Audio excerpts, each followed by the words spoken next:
Hello and welcome to Nobody Wake the Bugbear, Australia's biggest podcast for the Mothership sci-fi horror RPG. This is the campaign retrospective and questionnaire, fan questionnaire that we are podcasting right now. Welcome back to part 2. I am Andrew the Warden, and I'm joined once again by Josh, Doug, and Samantha, Sam. And John is not here with us because he's, you know the story. Hey guys, there he is. No, he's away. But anyway, since you're listening to this, you've obviously listened to the part 1. So we are continuing now on to the fan questions. These are questions you have submitted to us over the last month since the campaign is finished. And we're going to answer a few of them right now.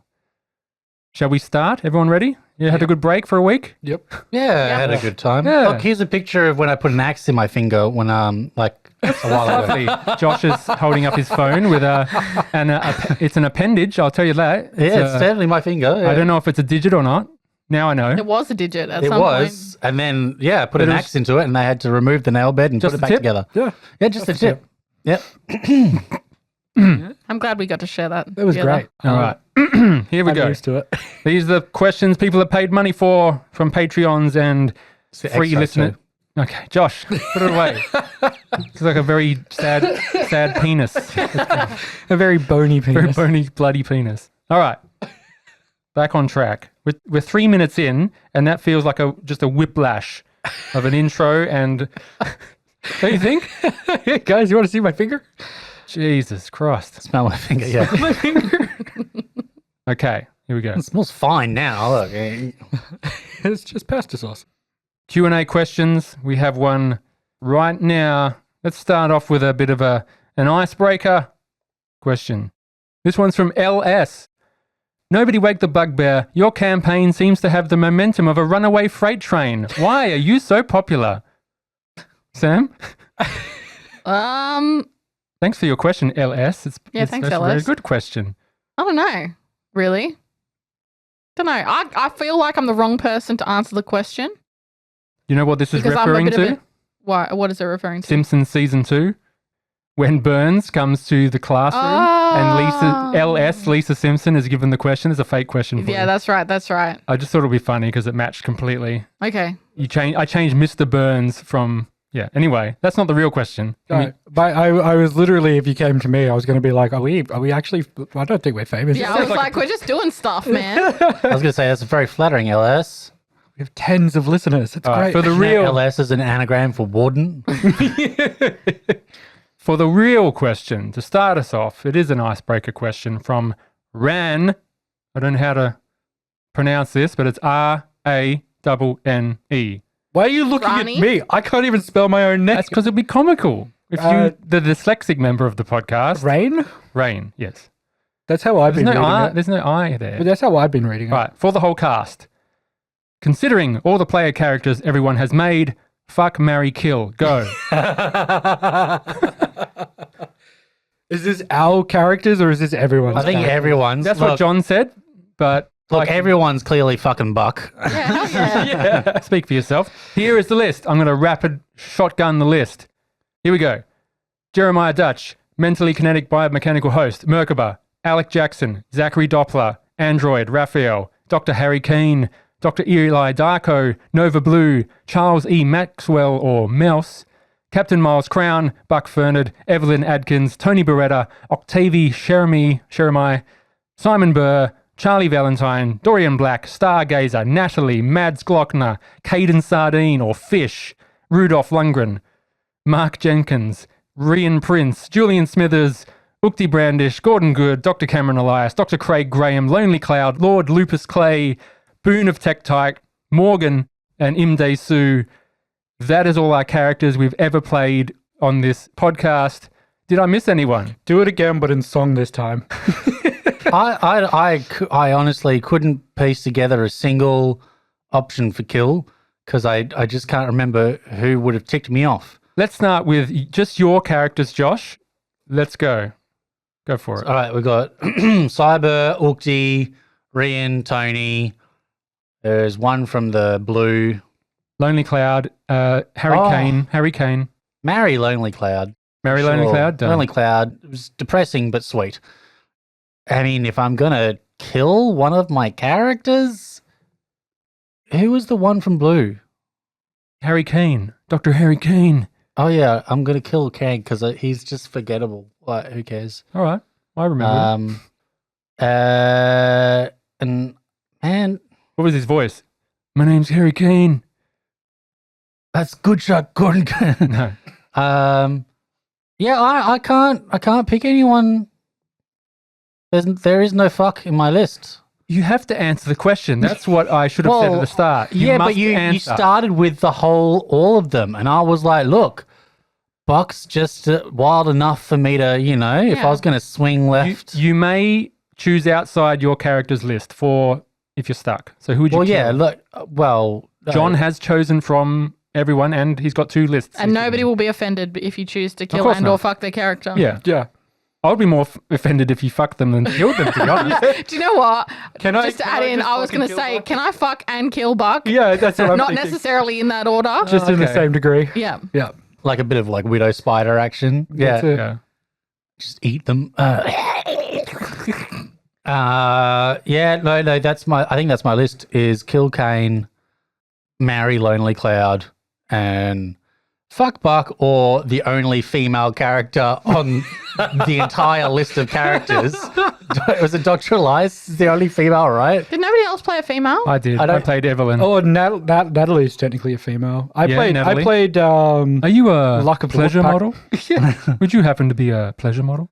I think I'll go fuck Buck because he sounds like fun. Why is he choosing Buck? Why Buck's is he got suddenly some in tricks up his sleeve, Adonis? all right? But He's very in touch it's with the himself. energy. It's exactly because he's in touch with He's got himself. BDE. Maybe he knows how to touch everyone else too. Any man that's super happy to show me his butthole knows what he's doing. Let me just say, he was walking around that spaceship naked. Yeah, Buck's Yeah. got it. He's packing meat. He's got a third leg. And you too. He's They back called in him you. Donkey Buck for a reason. Right.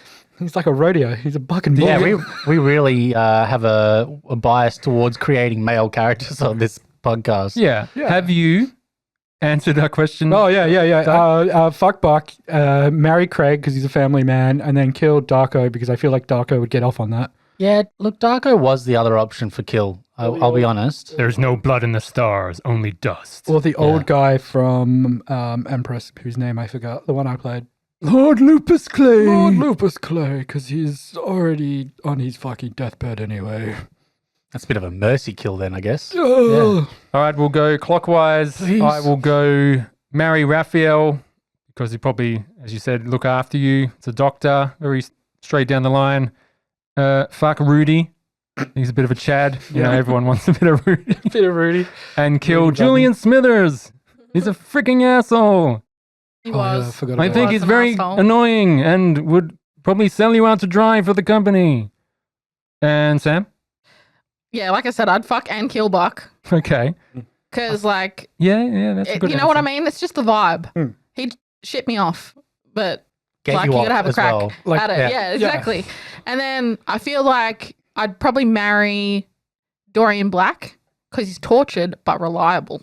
That is true. Very reliable. So, Mhm. you know, that's fine. I can overlook the brooding I can fix it. trauma. He doesn't have an elongated anus. Yeah, that helps. That really helps. Simon. It really does, yeah. That's Simon. What did John say? We'll get to that. We'll get everyone's and then we'll Did go we get John everyone? last. You missed. Did you get? Oh, you marry and fucking Buck. Yeah. No. Cheater. I'll fucking kill. Fucking cheater. kill. Fucking kill. What's order? You can do all three and then get a decent life insurance payout. It'd be Okay. worth quite a bit. Yeah, but I don't want to hang my star on that, you know? I mean, for the I amount don't of want money. to tie my it's worth. horse to that cart. All right. Should we hear John's answers? Read in the voice of Gordon Good. Okay, I need some ground rules. Is this among all our characters? Because I'm not sure how I feel about talking about my friends' characters. But if I'm talking about just mine, then it feels a little narcissistic. Okay, I'll do both. You've worn me down. Real arm twist. Among the characters I've made, fuck Natalie. Call me a coward, but I'm a heterosexual. And the only other female I've played was a robot. Marry probably Boone of Tektite from Cloud Empress. He was loyal and would protect me. Kill Charlie Valentine. He's dreadful. Yeah. And among the whole cast, this is John also talking, F, fuck. Again, my options are slim, being heterosexual. He's not willing to even No. deviate there, is he? Die. Leave nothing to the imagination. Yeah. I know it's a funny meme, but I like women. Napping at home. So probably Dr. Elias, even though she's got some hang-ups. That's very true. That's very true. Marry Tony Beretta. This is the only correct option. If anyone else says anything different, they are wrong. And kill Octavie Cherami is a crusty old Satanist. And I do not like him. I still think it's fucking hilarious. I played a Satanist in his only game that he ran. That's so funny. So that's Silence Narcissus, and that's Doug's character rolling a tattoo of Baphomet for his patch. Yeah. So yeah, didn't go down very well, but it worked well in the story. It was fun. All right, I think that was a bit of fun. I think we all got good answers. Shall we move on? Yep. So that's for you, Rain.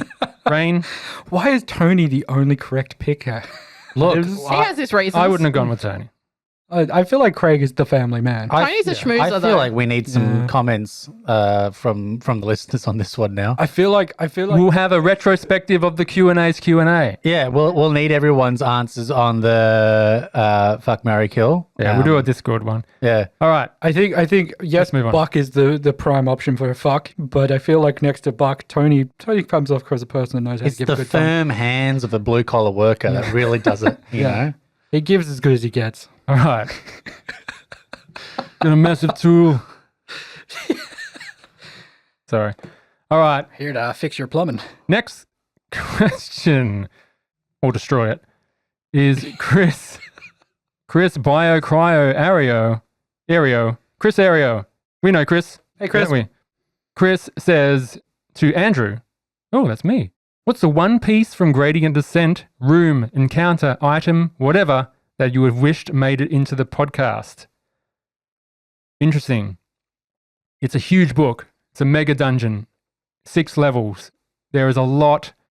This campaign could have gone years with this kind of stuff that's in this. But I would say probably the factory, which is floor 3. It is the largest section of the deep. And it's full of things like just some of the names of the rooms. This is what was explained to you from Arcady. He gave you some insight onto this, but I'll tell you it again. What have we got here? 1 second, I am looking. While you're doing that, I think it's not necessarily a scene, but a great favorite of the campaign is the intro that's read out and the voice effects that are put over that from John. I think it was a great choice of intro. It's good work. Well, it's a great trailer. Here we go. Great music. Floor 3 is the factory where all the Android production takes place. It is split into 7 levels, 7 phases. You've got maintenance, you've got skeleton works, pseudo-flesh farms, you've got brain construction, disassembly, storage, quality assurance. Boy, if you guys got to quality assurance, you would have had like a kid in a candy shop. I won't elaborate further because who knows what we play next. No I do spoilers. want to say There's a lot of artifacts. keep some stuff, especially from the cast. I reckon. What? I'll get that when I listen back to the recording. That's fine. Go fuck yourself. The factory, largest and most interesting floor, quality assurance, definitely. I also think that floor 6, which is engineering, would have been an interesting start as a campaign. It definitely could have been that because you can access that straight away.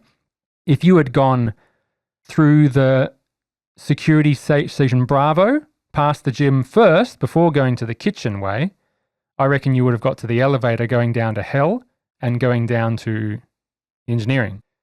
You could have done that. But I think it was explained that it was the further down you go, you maybe predicted it would be at worse and more dangerous. Yeah. Well, hell really drives it home. Yeah. I think the only exception was the very last floor, which isn't as bad as the second last floor where Monarch actually lives. I think was the only exception to that rule. The floor where Katie didn't want to talk about, floor 5, it's not known where it is. Yeah. Basically, no one's been able to return. It's between floor 4 and 6, Andrew. Logically, yes, but it could be this is kilometers worth. You don't know if it's like a sequential sort of thing. So I reckon the factory, that's a whole campaign. We were limited in our time, not what we wanted to do. Definitely want to do more. But thank you, Chris. That's a great question. Moving on from Dungeon Maestro, we have a question for the whole cast. For the whole cast, you've played Mosh from 0 edition to final release. We haven't. I do believe we started with the preview, the work in progress playtest of version 1. Yep. So I've never played 0 edition. I thought we... No, we played No. 0. We played the playtest and then we were playing 0. Nope, never played 0. I Didn't we? 100% never played 0. It's always been the playtest version of 1.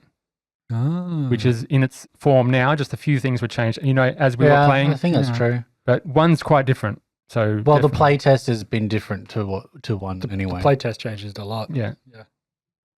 With the rule changes in between, how did that affect your enjoyment or ease of play? What changes were you most grateful for or had the biggest impact on the way you played? And finally, is there anything you miss or prefer from the previous iterations that got changed? Doug.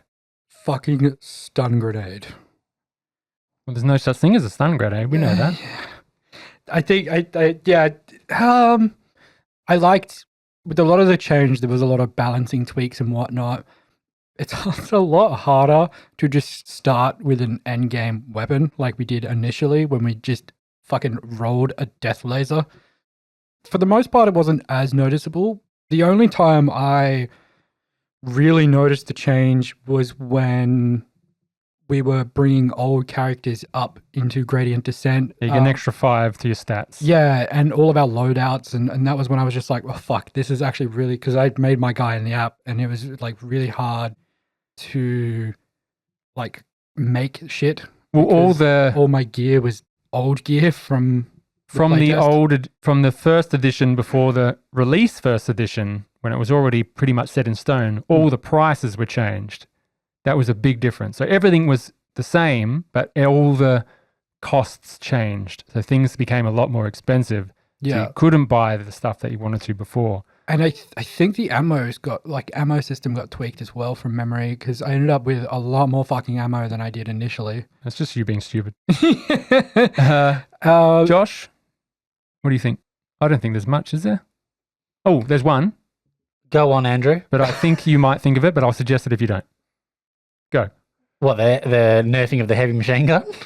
That is one. That's a big one. That's affected. It changed from 3d10 with advantage to just 4d10 flat, I do believe. I think so, something like that. But you loved rolling 6d10 and choosing the best, right? Yeah, there was a whole process, but it slowed the game down. Yeah.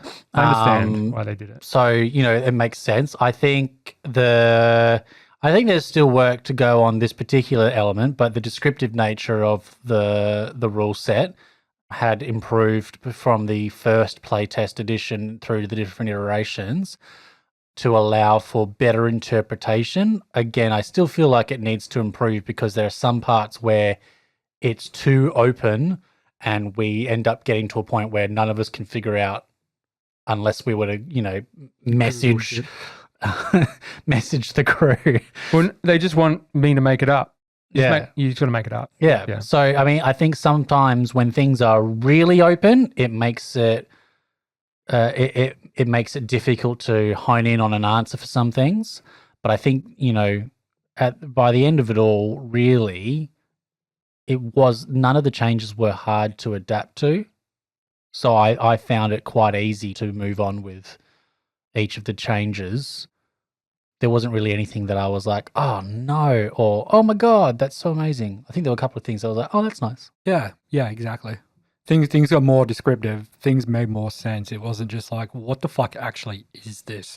There was a lot more, okay, so that's what that is. The capacity for the game to function is what would improve each time. And if it gotten worse or stay the same, then I would have been maybe disappointed. Made it less confusing, cleared up a few things. Yeah. Sam, I know you've only played the recent 1 edition, so. Well, yeah, but I think there was a change. Well, hang on. In wounds? Because I did because when we played initially in the one shots, I think there was there was changes between the one shots and gradient descent. Correct. But I think that was when the cost of things changed. Did the panic system change? Or have I imagined that? Not since the first edition playtests. Okay. They did tweak the table a little bit, but the system was the same. Yeah, so I think the cost of things made a difference for when you were trying to decide your loadout, because I'd played in those other one-shots where like things were more accessible, I guess. Yeah, you got the recon drone. Yeah. Well, I think I rolled that. Yeah. Yeah. And I think they took it out. yeah, they did, which was super handy. Like that was the whole thing that like it was a cool part of Year of the Rat using the recon, using the, what was that the recon? was No, it it was the other one, the sample drone, the salvage drone. Salvage. Is the salvage drone still in there, isn't it? Let me check just quickly. I do believe they took one drone out. I'm just seeing which one it was. Keep talking. Yeah, because the salvage drone, at least, if that's the one they've taken out, was a super good part of Year of the Rat, like having the drone put the tokens in to try to get the black box. Salvage drone is now 10K, but is still in there. Yeah. It's been tweaked down. Yeah. So it no longer can carry a whole shitload. Yeah. It's been nerfed slightly, and there's no recon drone at all. Yeah. Yeah, the recon drone would have been handy in some instances.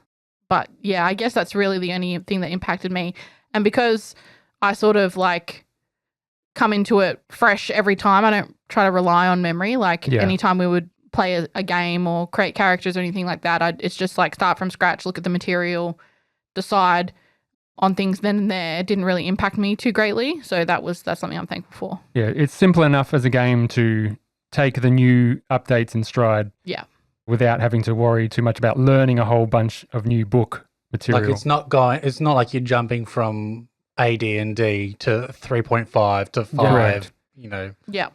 The only major difference I was going to mention for you, Josh, and for all of us is wounds. Guns don't do wounds anymore. Yeah, the shotgun. It's now 4d10 that's the biggest damage usually. And the other one was the death cup and having an extra set of wounds. Remember, Josh, you would take a third wound, then have health again, and then die if you were to take a fourth wound. Yeah. But now they just said, nope, 3 wounds, you take the third wound, you will die, so roll a death check. So that's much confusing and gone. Yeah. Again, the fact that it was clarifying was better than anything. Lastly, we have John's answer. Hey. Unless you want to add something more, Doug. Hey. You over there? All the peoples. You forgot Sam while you're at it. Yeah. Josh, John, Doug, Sam. I feel like the tables, like the damage tables and all of that, have gotten a lot. How the turns have tabled. I feel like all the wound tables and stuff felt more like your stress tables and all that just felt more like impactier. Like that's a word. There was a lot of impactful. Thank you. I have I feel like I got punished a lot more when things did go wrong versus earlier on in the game where we just, to be fair though, seemed to get away with a lot of bullshit. You did have a low hit point level though compared to everyone else. Yeah. I think, what was it, like 11? Yeah, but I never took a wound. It was all like stress related shit, you know? Really? Yeah. I could have sworn Dr. Craig was fine. Yeah. Because he's like, I swear coward! Someone had like 11 or 13 and they took one attack and then dropped like a wound. Yeah. And I was like, oh my God, okay. Good for me having 19 health. I think that was that Bug Hump when I got fucking nuked? No, I'm talking about in Gradient Descent. Oh, yeah. I could have sworn someone took a hit and they had barely any health and they went it was below. Gordon. Gordon took one hit. I'm pretty sure Gordon was the only one that took a hit. And Dr. Elias on the last running got slashed in the back. Tony got gouged in the eye.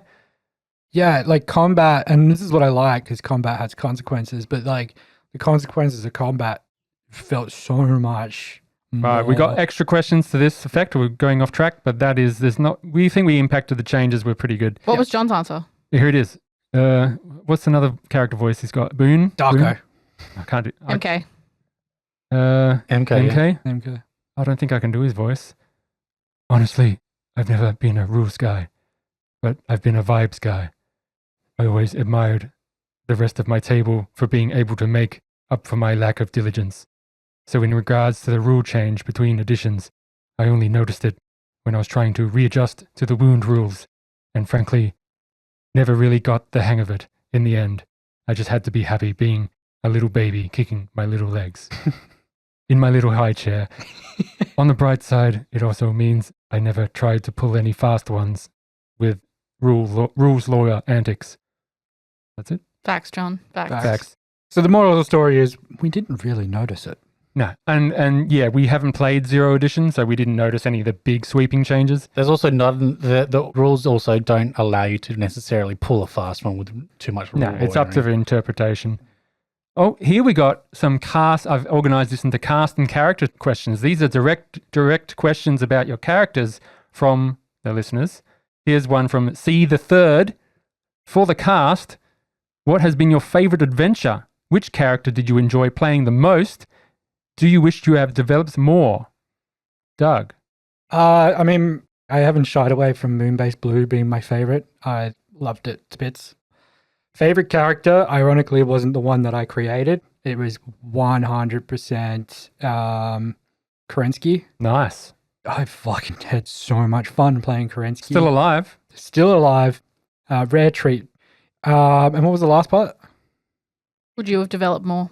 Oh, yeah. There's always room for improvement. There's always room for growth in characters. Yeah, I think any character you would have played in more time is more chance of development. But who would you wish you had developed more? I guess is the question. I mean, I wish Craig got more time to flesh out all that bullshit that I wrote. Yeah. But as far as development, again, the Empress guy whose name is just not going to stick in my head. Lord Lupus Clay. Lupus Clay. There is so much that I could do with Clay. Yeah, we'll have to play Empress again once more. And I feel like Clay's just got his whole little story, even at that old age, kicking around. Sam? I have two favorites. So, Year of the Rat. I think the favorite adventure, I don't think it's limited to Mothership. Yeah. It could be your favorite. John certainly had a different answer for his favorite adventure. Yeah. I think Year of the Rat was super fun. That was super fun. The ending was so good. Like, it was fun. And then, will Homeostasis be out by the time this... Is Homeostasis... next is May. on the Patreon? May. Patreon? Come out some Patreon in May. Okay. But yeah, that is very good. Yes. I sort of omitted characters from that. Yeah. Because it hasn't been released yet, but it's definitely up there. Yeah. Yeah, if I can mention that was my another one of my favorite ones to play. For characters, what was the second part of the question? It was, what character did you enjoy playing the most and Yeah. do you wish developed more? Okay. I think I enjoyed playing Buck the most. Even though he didn't feature super heavily in this adventure narratively, in Year of the Rat, it was fun. And then he was like the comic relief in between absolute terrifying instances that would happen. So just being able to keep it light and fun. It would be interesting to if I had chosen to take him instead of Elias, Oh yeah. for example, it would be interesting to see how he would develop. But I also like the fact that he is kind of untainted by all he knows is winning, and he doesn't have to deal with the mess. Well, certainly not now the fungus has taken hold. Yeah, untainted is. Yeah, well, he was untainted, and he's just him. So I don't know if it would have taken the Buck out of Buck. I think if he had gone, yeah. If it's not Mothership related, I will probably say my favorite adventure so far was the very first one we ever played together. Hell Comes a Glittering. Oh yeah, that was a lot of fun. I really enjoyed that one. You had a good character. Did you have a? I played a short drow. Yeah, it was a whole piss take on. That's right. John's character from Gondelgrim. Josh, your last, lucky last. As much as I like Tony, I really liked playing Ukti Brandish. If he hadn't been infected and used as an opportunity to sacrifice himself for the livelihood of his crewmates, I think he would have been really fun to play in the deep. Duck, you son of a bitch! What are you doing here? You goddamn son of a bitch! And adventure-wise, if it's outside of Mothership, Cloud Empress was good fun, great fun. But as far as Mothership goes, it's really hard. I'd say Epsilon 14 and the Deep are both really good adventures, but the Silence on Narcissus, John's one, was, considering he built it from the ground up, very, very good. And I thought he did a killer job on that. Oh, yeah. one. As once you listen to Homeostasis, if you haven't checked the drafts, it's very good. Like Cryoclones was a lot of fun. I think Cryoclones solidified being the first one we can play 2 of in one go as a planned one, what a campaign would look like, because the depth of some of those scenes were really good. Very good series, Biodrone, sorry. So I guess, yeah. In terms of, really enjoyed the homebrew of Silence on Narcissus. As far as the campaigns that were written, Ipsilon and Gradient Descent are really top tier. As far as the podcast as a whole, really loved Cloud Empress as a non-standard module that we'd played. Yeah. Because Adventure in its own right. Exactly, because we played plenty of Mothership and we played plenty of Dungeons and Dragons, and they're both really good systems and they do a really good job of building it. But Cloud Empress was very unique in terms of anything that we'd ever done, and I really enjoyed getting to take a break from something that was familiar. Yeah, if you guys haven't played Cloud Empress, check it out. I also absolutely loved it. It's a good, fun little kit bash for Mothership. It's good fun. Great. Very good. I believe I've got an answer. And then John's. We'll do mine. Favorite adventure?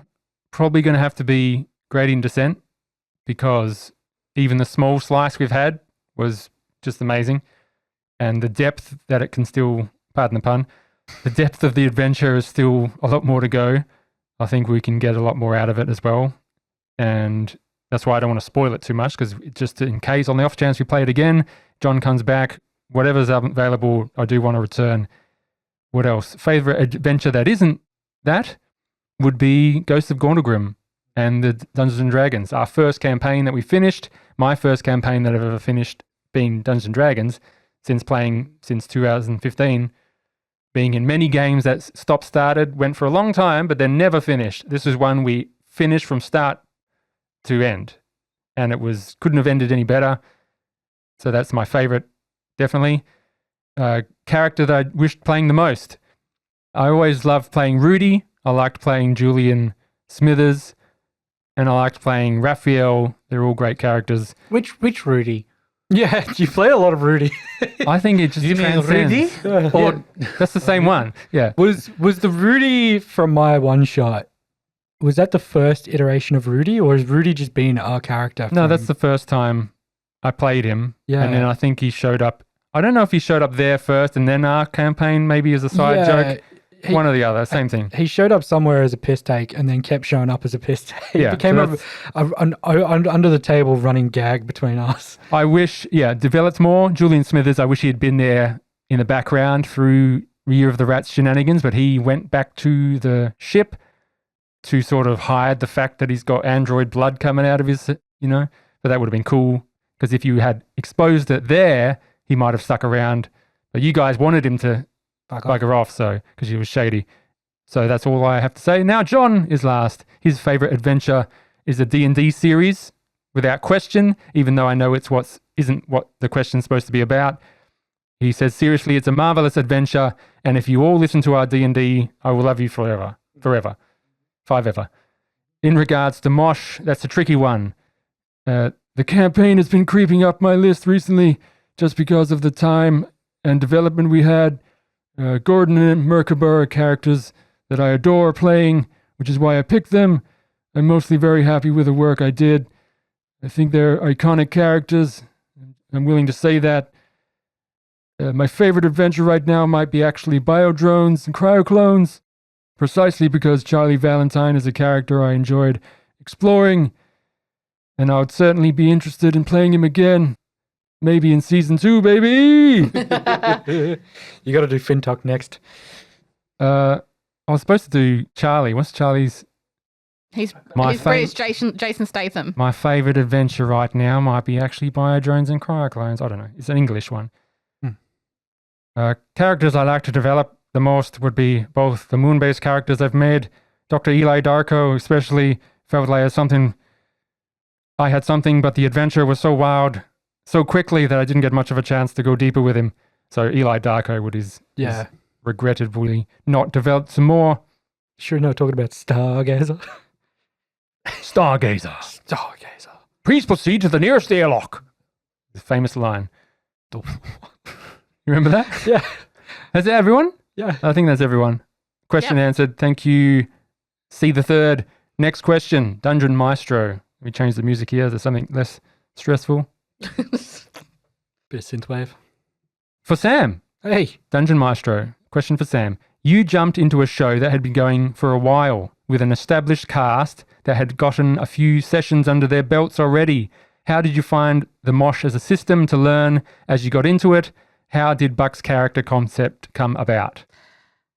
Okay, so the system to learn, I think, was relatively simple. Coming from a D&D background, especially, like, it's so much more involved. There's so many, it's so specific with, like, doing a perception check or, you know, these specific skills that are used for just the most mundane tasks as part of the game. Whereas Mothership's a lot more, it's a lot broader, where it's kind of just like, I'm just going to do this thing. And unless it's something really specialized, it doesn't really rely on a skill check or anything like that. So I think coming over from that was relatively easy. I had to sort of unlearn some of those habits that you tempted to like ask to do specific skill checks and things like that. In terms of Buck, it was kind of, I think I decided on Buck while we were sitting here randomly rolling for characters. I think we have to mention that the vast majority of our now classic characters were random. Were literally rolled the moment we sat down to play the game. Yeah. This is true for Ukti Brandish, Merkaba, Dutch, Gordon Good. He may have thought he wanted to play an out-of-work football star as a teamster, but Buck definitely. Craig. Yeah. Craig. I wanted to make a combat medic and that was about it. I think the whole thing hinged on him rolling for his token, which was a pamphlet on interpreting sheep dreams. Oh, yeah. And based on that... Sleep dreams or sheep? Sheep dreams. Sheep dreams. And based on that, I put like his skills in mysticism and, you know, like that just kind of started the ball rolling. And just because my brain's weird, I was like, you know who'd be fun? And he's kind of annoying. And that, loosely based. Yeah, loosely based. So loosely based. Mildly orbiting around the I can idea. see exactly where comes into it, but I can also see where like the drug dealer from Grandma's Boy also like ties into that California stoner vibe. Yeah, exactly. So, I mean, like there's nothing special behind it. And kind of that's how I do most of my characters is I don't put a lot of thought and emphasis in backstory. Pre-planning sort of thing. Yeah, because I feel like, one, I work better that way. Two, I feel like if I put in this whole like backstory and narrative and all of this stuff that's pre-planned and decided before actually playing, I find that sometimes limits my decision-making and development as playing a character, because characters are just people and they make decisions and they change and develop as you do things. So sometimes having that like prescriptive nature of like, this is who I am and these are what all of my values are, and I won't, you know, change on any of that, makes it difficult sometimes then to develop organically through like playing the game or the adventure. In my case, make friends when you do something that your character would do and then that person doesn't like you. Yeah, definitely. I'm sorry. My character wanted it. This is from Dungeon Maestro, but staying on you, Sam, just a little bit. Yeah. Got a question from CD. They're interested too, for Dr. Elias. Since you didn't play the horror of Tau Sigma 7, how extensively Andrew and Sam fleshed that out?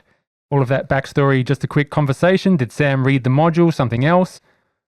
I came in with the idea. Yes. Andrew then said after the fact, I think it was after we finished that session, maybe, about the Tau Sigma 7 adventure and there being something similar in there around like a monster with lots of tentacles and all of that sort of that imagery. So then Andrew sent me the module, which I had a brief look at but like the context of the module didn't really matter Yeah. because it's more about what's happening there and then, and it's sort of just the tint of how Cameron does and sees things, but it's more, the emphasis is more on what happens while you're here. So it was really super brief. It was not super like detailed in terms of our planning. It just kind of happened. Yeah, organically. basically, we did episode 1. We recorded all those sessions, the 3 sessions at Prospero in one go. And the first session was that. And I literally, in the 15-minute break we had, I said, Sam, how about we do a scene with Dr. Elias in therapy? Yep. And maybe this worm she could have been in this sort of situation, which I saw an actual play of Tau Sigma 7, and I think knew about it from that. So I said, maybe it's the worm from this, the red worm. And she sort of took with that and ran with it. And then after the session had finished, the week after, I sent her the adventure itself. Yep. But yeah, no, that was fleshed out just in the moment. break, in the moment between the episode. Basically, 15 minutes done, straight into the scene. It was the first thing we did. It was great work. Smell a prequel coming along. Well, we know she survived, so we play that. We already know she lives. She's just a background NPC. Yeah. There's some more questions on Sam. I think God. we'll overwhelm her, then we'll let her have a rest. Yeah, go for it. This one's from AV Guzman or Av Guzman. Guzman. Av Guzman. GYG. For Sam. Serious question. Okay. Dr. Elias was a great character. And even though we haven't met them in a previous adventure, had clearly been through something that deeply affected them and helped motivate some incredible choices in the last few episodes, especially towards the end. How much did you flesh out of that character's backstory? Any you would like to share? I think you've answered this. Yeah, I kind of did. Like, not a lot, honestly. Very little. Only the idea that, like, she's a doctor, she's an exobiologist, she researches, alien life forms, things like that. And then it kind of developed from that point on.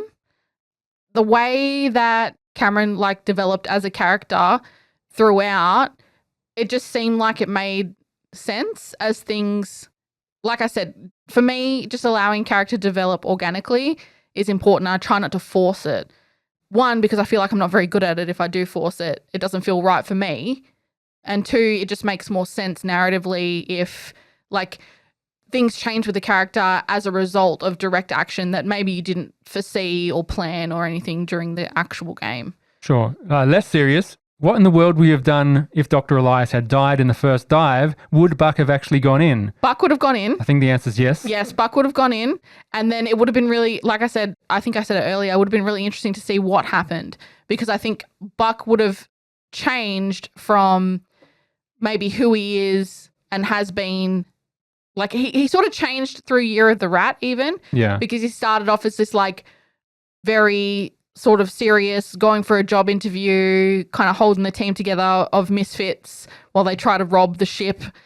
And then at the end, he's so lucky he survived and he bursts out of the rat with, the black box, and he kind of develops into this other person who's so lucky and, is touched by fate and everything that he really rides into that. And then he fails and then he ends up where he is. So for him to go into this really, I guess, psychologically mind-bending, horrifying at times situation, like, he would have probably been very different. I think the mysticism and his outlook would have steeled himself to a lot of the psychological impacts of the deep. Not so much the combat, he might have struggled there, but definitely the sanity stuff and dealing with he might have had sayings to sort of recover from some of the weirdness. Yeah, I think that's definitely, like, part of it. And I also think that it could have gone the other way. Like, the degree at which he sort of sees that mysticism in everyday harmless,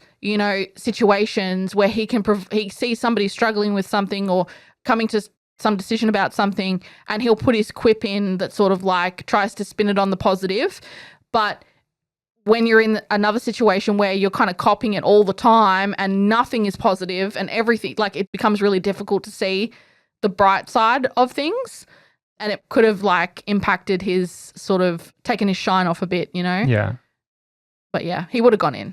Excellent. This one's not a question from Sorry, Doug. I said I would have loved to seen that. Yeah. This one's not a question, but to round off your engagement, we'll give you a little break after this one from Av Guzman again. Excellent work on Dr. Elias's breakdown when meeting the Minotaur. After being so calm and collected for the whole dive, that moment was a highlight of the campaign for them. Oh, thank you. Very good. It was, yeah. I was wondering if something like that would come up, and I thought, like, the build up, it was important to try to do it justice. Yeah. And look, I'll be 100% honest. Role playing to that level makes me nervous sometimes as a person. Like, I tend to get self-conscious about it, and so I tried to really go out of my comfort zone and do it. John said it was the most emotional you've been and your character. Yeah, I think it deserved it, right? Like, I didn't want to, like, just phone it in and have it not be something like meaningful. I'm glad to hear that people think that I did a good job. I was hoping that I would a good job. But yeah, I think it deserved it, and I tried my best to do that. And I think it's important to be honest and say, like, when it comes to role playing those really serious, emotional things, like, it's totally normal to be nervous and unsure and self-conscious and all those things. But I think just having a go at it, especially when you're at a table with people who are a similar vibe, like, nobody is shamed for having a go at it or trying to make it the best. Yeah, except Doug and his accents. But, like, just having a go at it, and everybody's there for a good reason, want to make a good story, like, it makes it a little bit easier to do it. All right. You may have a rest, Sam. Have a break. We'll focus on one of the other characters we've got here. Doug or Josh, you want to go? This is a few questions, so if you want to feel like talking, decide. Who wants next? I'll have a crack unless you want to go. All right, because I'm busting to the toilet, so I'll leave you for a few questions and I'll come back. All right, shotgun him. All right, who we got? Me. All right, Doug. Dungeon Maestro asks, for Doug, you've had the most character deaths throughout the show. Do you feel that is because your characters take bigger risks, have the most YOLO attitude, or luck is against you? And on a follow-up question, how do you feel about the lethality or weighty consequences of Mothership as a system? I think I'm going to go with the second one, the YOLO-like attitude. I try not to get too attached to characters because for me, one thing that I take very seriously is a death is a death. I felt really, really bad, and it's a bit of a sore point for me, was the whole Krezus incident and managing to make that work. I wouldn't say I take the biggest risks. I definitely put myself in the dumbest position. There are moments where I like to build like a glass cannon-y type character. I like to build characters with flaws. And to me... And ceilings. Yeah. And to me, death is still unending to a character. I don't need the happily ever after. I think Craig is the only character that actually has had a happily ever after of any of my characters. That you've given the character, yeah. Yeah. Craig getting a happy ending was weird. Yeah. I don't blame luck at all. At the end of the day, like, shit happens, but I think the only character that died from bad luck was Goz was the other one. The Union boy from Bug Hunt. Spoilers for Bug Hunt, who just opened up a car door and fucking exploded. I think that was the only bad luck death I've ever had. Apart from that, every death I had was very much it. Yeah, no, I love it. I don't hate it. I don't feel bad about it. I love my characters, and if they die, they die, and that's just their story. Great. Dungeon Maestro asks, Josh, you got possibly the best loadout role a Marine can get with Rian. Tony started with almost nothing. Did you feel the difference in gear made a big impact in the way you played the two characters? Or what were you able to achieve in game that is so dependent on resources your characters have at hand? Are you going to have a clipboard of starting equipment on the future characters? Yeah, this is, I think, the main question that I unintentionally answered in the Discord. Yeah, because you didn't read the memo. I didn't read the memo, and then I got rid of it because I'd entered the Discord halfway through and didn't see the first bit that was like, we'll compile these and then we'll answer them at a later point. I think, if anything, the first Marine that I played, being Ukti, was already willing to get into a bit of a scuff and didn't have the best gear roll loadout that you could possibly get. It was just the Marine attitude that I wanted to impart on the two characters. But I do feel like Rian had more like opportunities to have fun with a gun. Sort of like if you're, any kind of person that is handed a huge weapon and like gets to fire it. Like if you see, you can go online and you can look at people firing a 50 cal for the first time and they're like, like it's just one of those things where Feel it tingling deep in your balls. deep in you somewhere, and so, I feel like I still had the same Marine energy, but a different form of leadership for Rian, but at the same time tried to do what I could to recognize the fact that he had big, huge power armor and a fuck-off gun, and that would have been fun for any person to take into combat to some degree. As far as the resourcefulness of Tony, I feel like I wanted him to be resourceful regardless of his gear roll. I mean, that's why I played him with the Italian accent. That's why I chose the Teamster, because I normally don't choose Teamsters. I wanted, like, I'm normally not an all-rounder kind of character. Like, I'll almost never play a bard because I just don't know how to make it work, even though plenty of people make bards do some incredible stuff in D&D. I felt like I would do just as poorly as a Teamster. So I was like, you know what? I'm going to play Teamster, and Teamsters have to kind of rely on their handiness. So, I want it to be some kind of like blue collar type situation. I thought New Yorker would be real fun. He rolled a Book of Grudges, so that's where the Mafia spin came from as his icon. And yeah, he didn't roll great gear, but at the same time, he didn't really, like, his backstory was just not going to be a combat-based backstory anyway. I wanted him to be the engineer of the group. Like, I wanted him to be someone that could take a set of tools and do something really cool with it. Drill through the floor. Remove the door and create a fortress. Like, the clipboard was just, I have no idea. I still don't understand where that came from. I think I literally just asked, is there a clipboard around here? And you're like, yeah, sure. I nail it to his head. The fuck? So, he was able to have a lot of fun. And, I really wanted to have a scene where I had, like, I don't think I even got to do it at the end, like the big laser cutter. I want to have a moment where he goes and like just slams through something. It is criminal. In the last 2 years, we haven't had a single laser cutter being fired in this whole game. How many fucking laser cutters have we had? I think we've had one in 3 modules. Yeah. Not 5 like one. The introductory scene when we go to the research base and they're looking at this big swing arm. He's like, oh yeah, that's the Mark 2000. It does, it's really cool piece of gear. Look at the cutter on that thing. Yeah, must be 250 at least. The things I could do with that kind of machinery. So I feel like if he had a really big gun, I don't think it really would have suited Say him. hello to my little friend. Yeah. I feel like if you were going to say hello to his little friend, it would be like a Gatling gun, but a Gatling nail gun. I'll staple you to the fucking wall. Check out this hardware. Great. Good answers. What do we got? Throw in one from John. One for John. This is from CD again.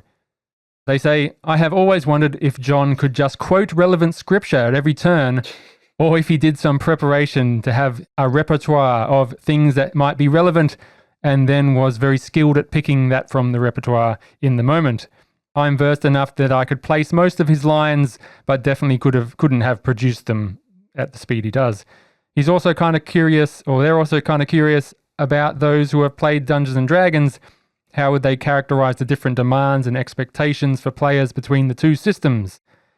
I confess I sometimes have felt what I consider D&D style play has crept into the show, maybe by design, ? But I'd like to hear players' perspective. Oh, I guess we have to talk about this as well. But John says, I am a religious man who went through seminary for 4 years in the early mornings, and I have an enthusiasm for biblical academia and mythology. I also, as a religious man, always have the scriptures handy on a device. So when I was playing Merkaba, I was basically constantly looking for any given biblical quote that I could apply to any situation. Those at the table can attest that I'd usually scramble on my Open Bible app. Generally, I know that content exists. Yeah, Josh is scrolling through his phone. Yeah, generally I know what context exists in what book, so I can just go searching through the chapter headings until I find it. I have such a good time playing Merkaba. I basically relished in these opportunities. I got giddy. But sadly, no, I do not recite them from memory. So he did have his app, and he could quickly, he knows enough to know where it is, and he can search for it. Okay, so I also went through theology college or whatever you call it, and you definitely, if you go through and study these things enough times, if there's a situation you're like, oh, this would be perfect for that. Yeah. Like there was a couple times where John pulled out something, I was like, I think I know what he's going to do. And it's going to be great. So I can definitely, you can always see when John's going through a scene and he's got, and he's like he's got his iPad out, he's like scrolling through and he's like, okay, you can tell what he's doing. You can tell he's trying to pull out the perfect verse for that situation, and he does a great job. Nails it every time. Bravo, because most of it's in like that oldie English, and I cannot. Biblical language. Yeah, I cannot fucking. Yes. I did that one. You struggle time. at the best of times. Yeah, I did it that one time, and I'm like trying not to stutter over every second word. There are versions with more modern verbiage. Yeah, just in case you're wondering. Hear it out, bitch. Yo, as I go through. That was bass. As I step through the valley, the shadow man. Yeah, yo, Jesus, isn't that Jesus Christ Superstar? Oh, no, it's done to death. I don't know. All right, yeah, he continues. In regards to Mosh versus D&D, the difference is pretty glaring, at least for me.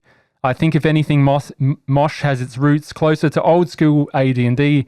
This is because it's more OSR adjacent. In regards to you're not supposed to feel powerful. You're supposed to constantly feel lucky to be alive. Mm-hmm. It really is the difference between telling a long-spanning myth about some heroes on a quest and watching a sci-fi horror flick where everyone dies. He didn't say that. I added that inflection. This is back onto John. While D&D has some fear mechanics occasionally, like in Magic, all of Mosh's crunch is not whether you're hurt, but how hurt are you, which is reflected in the gameplay. Since I've never been a rules guy, I took pretty much naturally to Mosh. My passion is storytelling and immersion. It's a game where sometimes you fail on purpose, Sam, Tony, we've all done that, because it would make for a better movie or story. And just like the old Advanced Dungeons and Dragons, it's a bit of a character meat grinder with piles of character sheets at the ready to go, so you can roll up and out roll out at short notice once you die. Of course, in our show, eventually some D&D tropes crawled their way in, especially in regards to convoluted plans that rely on the fine print in the rules where the warden has to sort of do all the math in his head. I never felt confident enough as a rules player to try and pull something off along those lines. It's always been, oh, all right, I'm sick of this character now. Might as well kill them off, which has been my crutch more than once, tee-hee. Tee-hee being the joke there that Natalie had a bomb in its chest. And like also when we talk to John's level of immersion, he has rocked up in costume a couple times. Oh yeah, more cosplay. than once. With instrument in hand. Yeah. The bard instrument.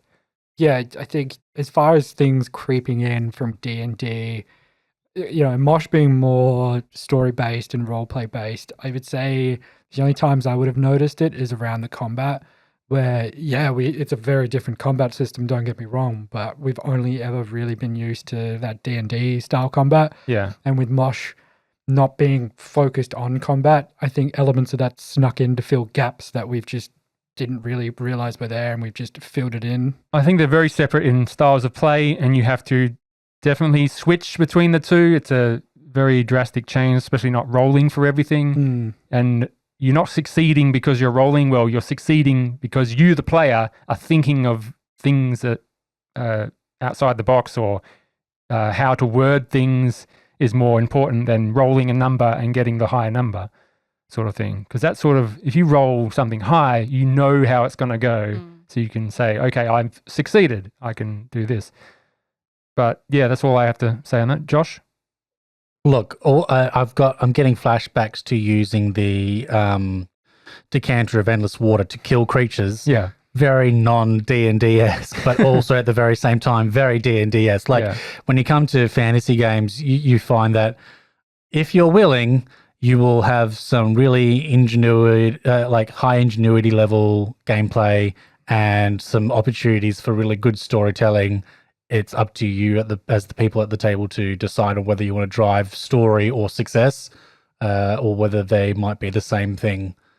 Yeah, it's sometimes it is a choice, but you also don't want the game to end early, so you try and go for success. At least half the time. All right, very good questions from CD. I believe we've touched on that. What else have we got? Anything else to add on that? I don't think so. I think D&D style play is still, we all like D&D, so if it has crept in, it's because... I think it hasn't so much that it's crept in as the fact that D&D is the more popular mainstream pen and paper game. Like you'll find every game, if you look at it with that lens of D&D, you'll find a lot of D&D in absolutely everything. Yeah. But then D&D itself has has used elements and keys from millions of other things. I think also how we played the campaign by leaning towards raw, rules of written. If it's not written down and we have to all make it up, it's more confusing because we can't just point to something and saying, this is how it will work. They're both role-play fantasy games with math. So, at the end of the day, there are definitely going to be similar elements. Exactly. Yeah. All right, moving on. This one's from Goody Sandshoes. Yeah. Good name there. For Andrew, how much info about Monarch and the Minotaur did you give John beforehand for M.K. Merkaba's character arc?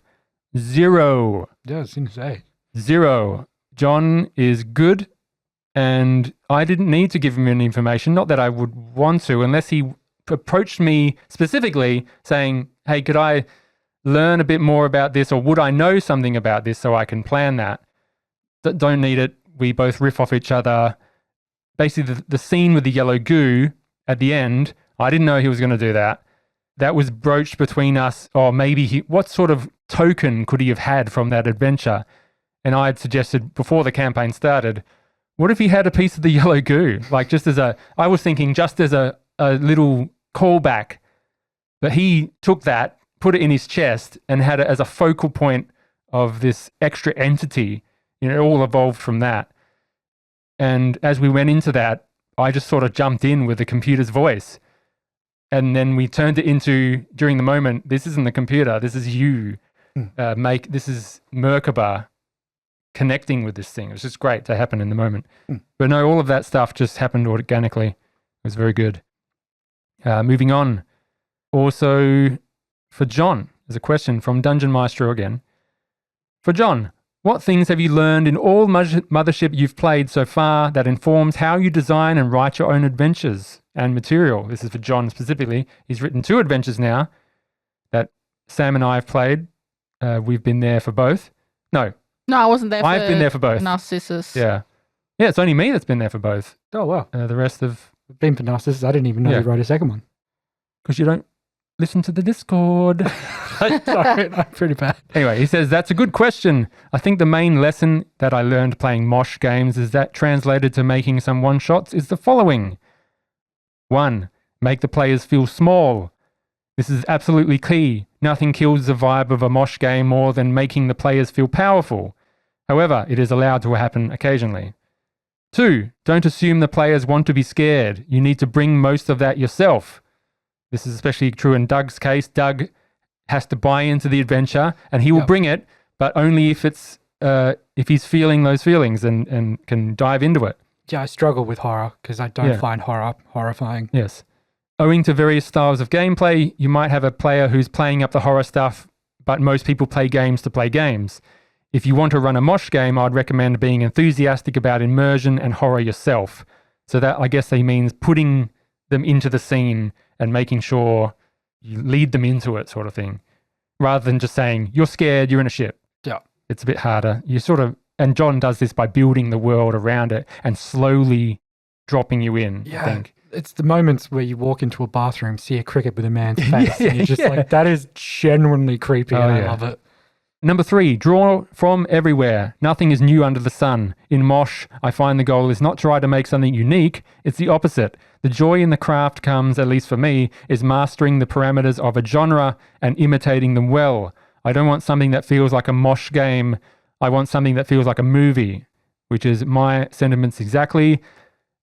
The Mothership Sci-Fi Horror RPG is a movie. I believe you are playing your favorite movies. You're playing Alien, you're playing The Thing, you're playing Event Horizon, and it does that exceptionally well. And I believe that means making the characters larger than life. They've got one-liners. They do stupid shit, which people do in horror movies all the time, to push the story along. Because someone does die when they walk into a corridor. Yeah.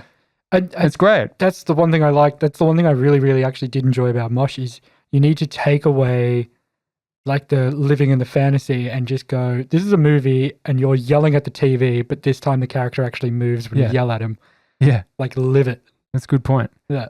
Number 4, devise a climax. This is a continuation of the previous point, but I made a definite points about my adventures to have twists or reveals that manifest into a climatic boss fight with disturbing imagery. So that's what I mentioned before, that he builds it so it's a descent or slowly feeds you into something more horrific and then a big extravaganza at the end. Is that what we experienced, Sam? Yep. Definitely. 5th, this is the most important one and the final one. Plan for it to end wherever it needs to end. Wherever it needs to end. Your players will go at a pace that you cannot always predict. If you want your game to run well, you need to design multiple endpoints that would all serve as a satisfying ending that doesn't hinge on everything them getting what you hoped they would go to. Like, yeah, the lights turned off. Everyone's staring. It's pretty dark and moody in here. I should turn on that side light. Anyway, where was I? Yeah, if you want your game to run well, you need to design multiple endpoints that would all serve as a satisfying ending and doesn't hinge on everything them getting where you wanted them to. Design and account for multiple paths if you can. The perfect design Mosh zine should be written in such a way that it can be last paced, action-packed gore fest or a slow burn, creeping dread affair. If your heart is set on one or the other, you'll need to make that clear to your players above table or in exposition or whatever. When I ran his first one regarding silence, they went far quicker than I expected than when I ran my second one. They went slower. But luckily I had enough space to adjust to both playstyles. So Silence and Narcissus, we went quicker than he expected. Who's that? If you speak into the microphone, they don't hear you any better. Who goes there? Who's that?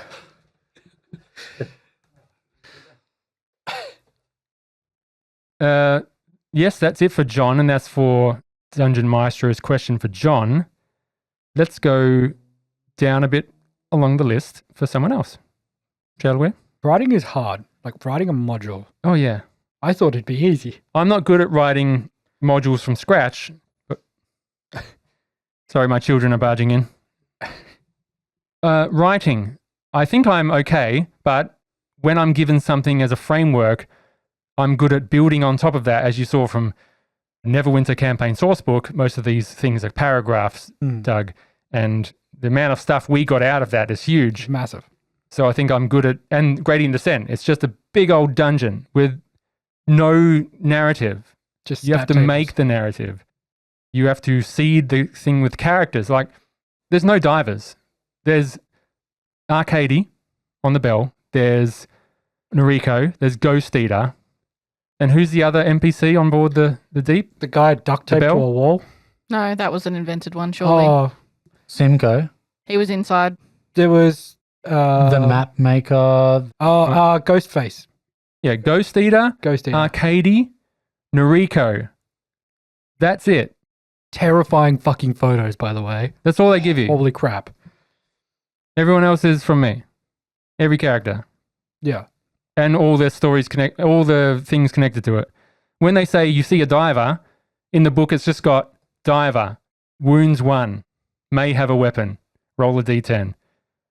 Commander Kilroy, Rachel Kilroy was the commander of the troubleshooters. I believe I mentioned her in name. Commander Kilroy But other than that, there are a few unique things. Obviously, the Fallen King, things like that. He's introduced in the adventure. There are a few other NPCs inside, but the Chosen are just chosen. The Fallen are just fallen. This is why DM tables give you literal lists of names for different races and areas and stuff. Yeah. And then you just create NPCs prehab if you need to. Yeah, you can't just drop them on the fly. This is how I built Simcoe. Where are you? Forgotten androids. Roll D10 for manufacturing defect. What did I roll? Is Simcoe not a prefab? No, it's mine. Oh, wow. I thought he was actually a thing. So I made some forgotten androids. One was roll a D10, got a 0. Pseudo flesh rotted off completely. A walking metal skeleton. Claw-like fingers and toes. Climbs on walls and ceilings. Forearms sharpens into blades. Horrific. Then I rolled, what are they doing? A D10. Selling shit in the shop. Where are we? Grocery store clerk. I love those juxtaposing like 7, running a small barter shop. They have some weapons and ammunition. They want logic cores. They have a backup nearby. That's him. Everything else came from that. There was another guy called Mr. Hyde, who is a forgotten android whose face is absent entirely, been ripped off, can't see perhaps, no optical sensors, and someone has shoved over him strobing lamps. So I called him Mr. Hyde because he would always try to hide from things, but you just saw this strobing lamps everywhere you go, and it was like a joke. Yeah. Like people, like you go to talk to divers, if you did small talk, they'll be like, oh yeah, if you see this guy, just have a laugh because it's like this strobing guy. Yeah. Mr. Hyde. Yeah, that was funny. But anyway, where was I? We'll move on. Dungeon Miso asks, for everyone, what class have you enjoyed playing the most? Are there classes or character archetypes you haven't had a chance to play yet in Mosh? Josh? I've played them all. In fact, that's how I ended up with Tony, is because I hadn't played the Teamster. The last one. I avoided it. I played a couple of the classes a couple times. So I played a Scientist a couple times. I'd played an Android, and I'd played a couple Marines. So I would say Tony, character-wise, was a really fun character to play. In terms of actual build, unremarkable in my opinion. As far as like, favorite thing about the Teamster, nothing that really makes me go, that's amazing. I think in general their stats are much higher. They're robust. They have an all-round higher level. Like so it's really hard to find a huge weakness in them because they are just above average all around. So in that regard, really good, and they're guaranteed at least a couple skills, which is great. However, the Scientists, I really enjoy having the Scientists really high intellect, for more example. Specialized, you can choose a much broader range. And so I really enjoyed playing the Scientists from like being the squib with the behind the glasses and all of that. And, the Marine is pretty typical of your, fighter, paladin, strong arm class. And the Android, I think, is a lot of fun for the potential for narrative because... The variety of androids you could have. You could be the pleasure bot if you really wanted to. Or you could be a clerk, just designed to crunch numbers. Or you could be a combat robot or you could really draw any kind of inspiration you want. But I really, really like the narrative aspects that the Android forces upon itself. Like you don't necessarily it does give you a bit of a crutch to fall on, but the fact that you inspire disadvantage on fear saves for anyone that's around you, great bit of fun. Yeah, so much fun. So yeah, I really enjoy the narrative that's forced on androids. I really enjoy the robust nature of Marines and being able to be brainish. And, I guess I think that answers it. Yeah. John says, I think it's clear that I enjoy playing androids. He's the most android-heavy person at the table. And the reason for that is that simply it's easier and to realistically characterize an android without it seeming silly. As you said, you can make them anything. You can add eccentricity and odd quirks and catchphrases, that all fun stuff without lowering the tone as much as you might if you were trying to devise a human character. you can't make them as ridiculous or as Like set. Natalie, yeah. Like Natalie, you definitely can't do that. And without being like a gimmick. Also, as someone who has run games, I just enjoy the possibilities of both world building and horror that come from playing an android. Being the person that creeps other people out is incredibly gratifying power in a horror game, meaning the fear checks. He also finds it gratifying that he even tried it with some of his humans, Eli Darko and Charlie Valentine, trying to make other human characters uneasy, which I think he did. And I think he thinks his time playing Mosh, he sort of missed his shot to make a prototypical Marine tough nut. If I get to play again, I might give it a go, he says. Sam?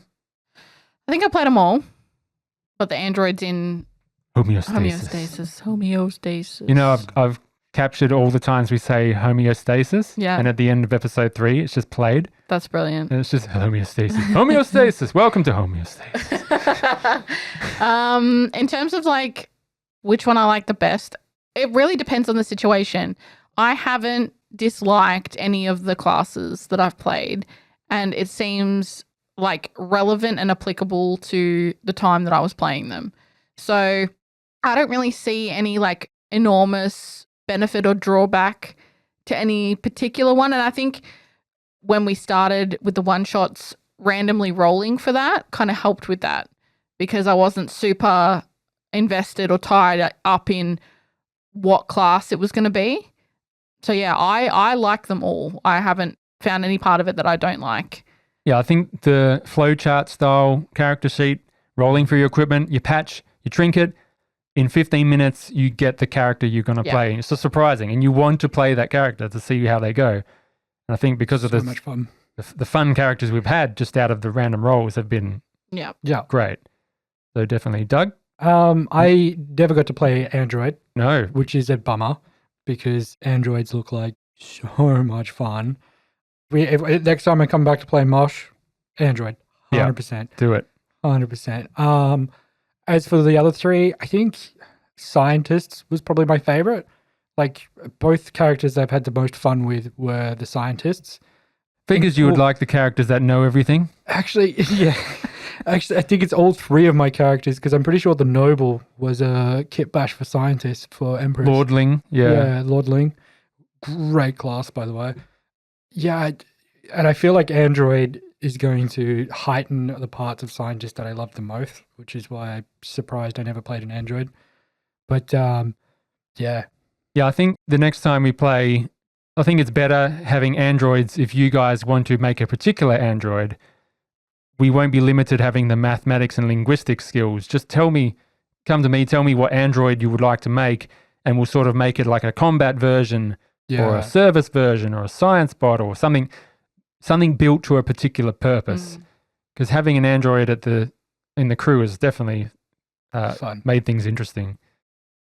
Yeah, so that's what we have. Dungeon Maestro, moving on. I mean, okay, just last point. Yeah, go for it. So there was a point where I was playing a scientist and John was playing an android, and we had a really good moment where the scientist was a cybernetics expert and had used that to try and repair John after it was having like a mental or CPU breakdown, meltdown. That was Zachary Doppler. And I thought that narratively, like, I wasn't expecting that to be a kind of thing where the two characters would interact that way. So I think the classes do offer really interesting ways that they can interact as well. So that was something I enjoyed.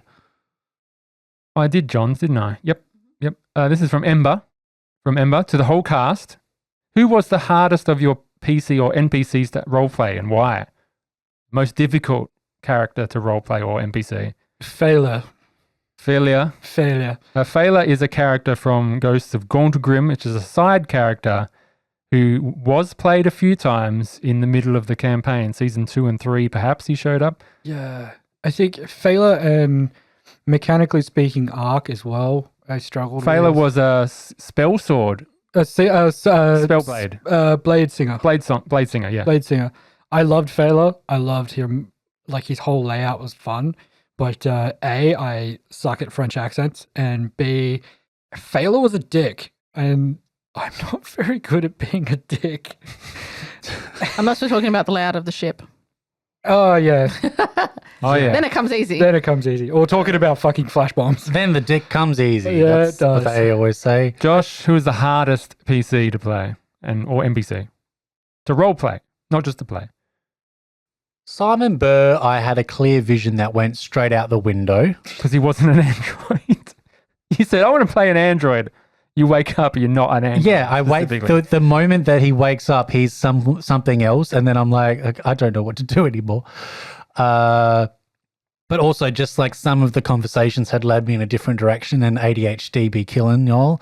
Doug knows what I'm talking about. Same thing kind of happened with Prodonis from, I can't remember. Oh, fuck. That we should not name. The Haunt. Yeah. And like, I think he had a good potential, but the fact that the silliness was like compounded.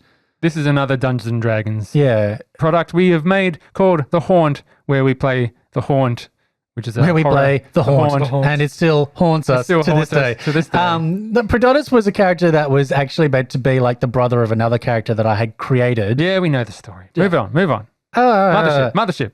Give me a second. But it was just that the first introductory moments had kind of thrown me off. And so it was a similar thing for Simon.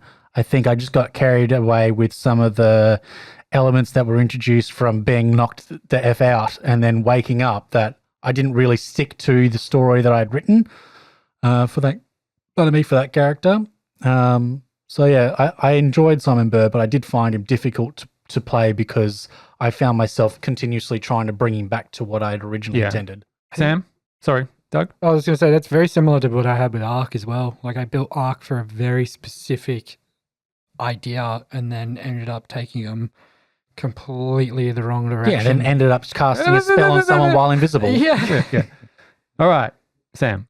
Yeah, I think sometimes I avoid that because of what I mentioned. Like, I don't try to pre-plan so much, so then I don't feel like I have to drive the character in a direction that might be not quite in line with where we're currently heading. But I think the hardest part was, like I spoke about it earlier, was just the change in tone for Dr. Elias, really, and making it not seem naff to me, which, like, I'm the harshest critic of myself. So I think that was probably the most difficult. Otherwise, like... Listening back, since you've got the opportunity, is how did you think, would you rate yourself?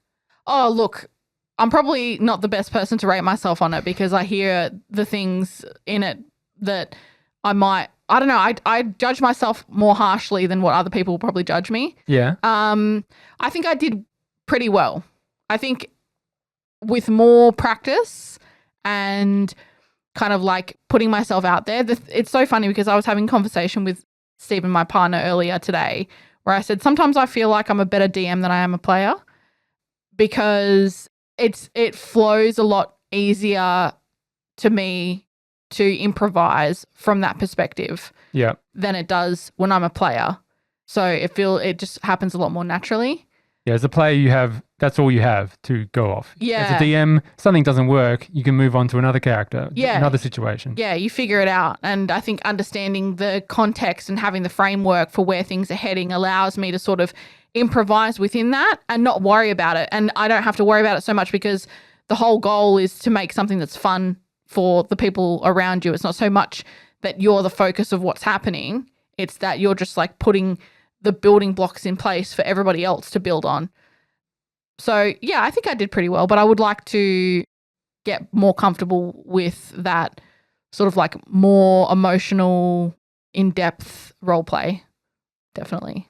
Yeah. Would you feel comfortable forcing yourself out of your comfort zone and doing more emotive accents, voices, things like that? That's You're the not thing. comfortable. I struggle with that. Yeah. Even as a DM, I struggle with that. And I focus on cadence and like vocabulary instead of accents. Yeah. Because I find them difficult to maintain.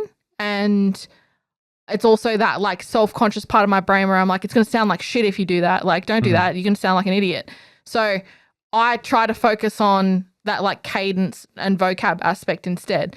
It's definitely a key part of it. And if I forced myself to do it, I'd get more comfortable with the idea. Yeah. And that would also flow into what we're talking about now, which is like that character development, like more emotive context as part of the game.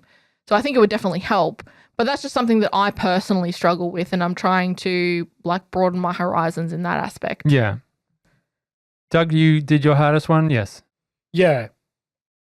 Yeah. What was mine? I think for me, Phaler was definitely hard for the same reasons you were saying. It's very much a character that I don't. All right, we've done you. Don't Let's know. move on.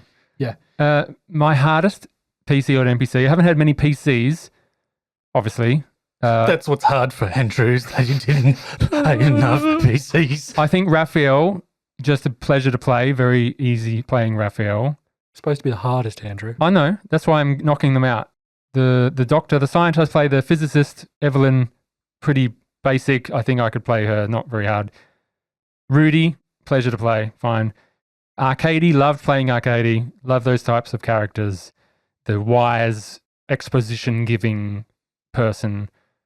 I love giving dialogue and exposition through a character. It's much more interesting. And Noriko, it was hard doing Noriko because I didn't know how to approach her. But I think I did well with Noriko, making her a bit, what's Fruity. the word? A bit wide-eyed and slightly off, slightly too fanatical or such, or... I mean, I thought Noriko was probably one of my favorite characters on the Bell. Yeah? Yeah. Mm. I like Noriko. Yeah. Ghost Eater, didn't get much chance to play him, but we're just limited by our time. We could have had whole scenes with Ghost Eater. Unfortunately, we couldn't, but that's fine. Hardest character NPC was to Marcus Solidek. Everything built up to the last 2 episodes, and I had to roleplay him. How do I get across? Doug, stop fiddling. I can hear all that. I had to get across, what are you expecting from this person?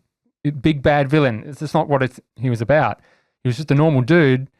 He didn't have much time to have this huge plan. He was winging it as much as he could. So yeah, that was hard to come across as still being someone you could sympathize with. You guys could have definitely joined in his quest. Merkaba was willing to offer himself up as going along with it and trying to destroy Monarch, because that's what he wanted to try to do as well. But yeah, Marcus Ledek. For Andrew and John, what advice would you give to the first-time warden who is planning to run Mosh zines somewhere in the future? I think John has answered this in his regards to writing a Mosh game. But in regards to question 1 from Ember, over all the Mosh games, this is from John, over all the Mosh games, probably when I ran Silence, I was controlling Otto's Virehander. Frankly, I think I totally botched him when I think how I actually played him compared to what it was in my head. I think his NPC chops improved a lot by the time I ran my second one-shot, Homeostasis, which is really good character work from John. Because he had a lot more characters to deal with, definitely.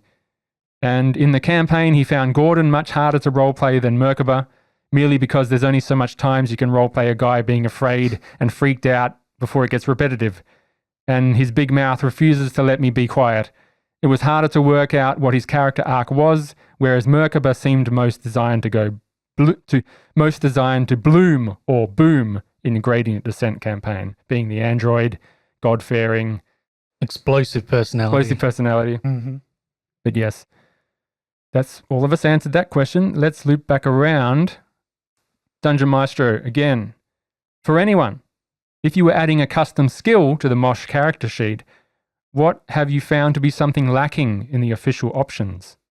Josh, because Doug, I've asked you every time. Let's go to someone else because I need to think about that one. Sam. I don't know. I feel like it makes sense. It's so open. It's like using the mysticism skill to cross your fingers Yeah. to aim better with the gun. Most things are applicable to most situations if you can just kind of explain your intent and how it is you're going to use the skill.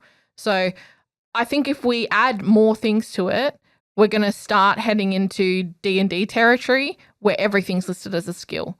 So Good point. Yeah. I think having it broad like that helps you apply it to your specific needs and have it be more flexible. So I don't think I would add anything. Good answer. I can't think of anything I would be adding. Maybe criminal? I think maybe something that's taking advantage of other people, as in for their detriment. Well, Tony kind of used his Rimwise for Isn't that. Yeah, that's what Rimwise is, isn't it? No, Rimwise, it's not intended to be criminality. It's intended to be on... Rimwise could be criminal or survival based. It's really how you choose to play It's it. I much... Rimwise is that sort of... It's culture and knowledge. Let me read it specifically to see if I can give us insight. I think the criminality part really has to be a choice at the end of it, and your success on it is based on how skillful you are at what you're trying to do to someone else's detriment. So Rimwise says the practical knowledge and know-how regarding outer rim colonies, their customs, and the seedier parts of the galaxy. So I guess, but that could also mean It's like being able to identify the Space Thieves Guild. Yeah, it's like street smart. Yeah. Yeah.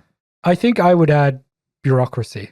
Like whether it be government or corporate, doesn't matter. You can make a whole tree out of that. Yeah. But like the ability to I navigate feel like they had something like that as well, though, didn't they? I can't see it. and like Yeah, it's a good one. and you can end up with like like lawyer type shit. Like building a very, especially for like your bureaucratic android characters, which seem to perfect. pop up. Yeah. VIPs. Yeah. Bureaucracy. Great. All right. What else have we got here? Did you think of something, Josh? I mean, look, I think because it lets you be pretty flexible with each of the skills, it does. I think that's what makes it hard to figure out what I would want to add. Like I was thinking, like fabrication. Like technically, you've got jury rigging, but you're not necessarily just making something that already is something that you would have to be able to make. Engineering. You're improvising, you know. Engineering, the yeah. design, building, and use of engines, machines, and structures. But what if it's not a machine, engine, or structure that you're trying to fabricate? Do you know what I mean? Like a piece of armor, Yeah. for example, isn't something that you just An object, clothing, yeah seamstress. yeah. There's Embroidery. there's no embroidery skills. You know, there's no forgery kit. Like you kind of have to decide on what fits the closest. So I think that bit does make it more difficult in a way, but Yeah. I think it is flexible enough that it will forgive you for not using something that's specifically that. Yeah, I think talk to your warden and see what skill you can apply to Yeah. what skills that are there to apply, or just don't need a roll. Don't need a roll for skills. It's mostly what you can explain you want to do. You can even just change it from jury rigging to like fixing and creating. Yeah, or even better, Tinkering or something like that. as a character, you go down to the district and pay someone else to do it for you to design it. That's what your disposable income.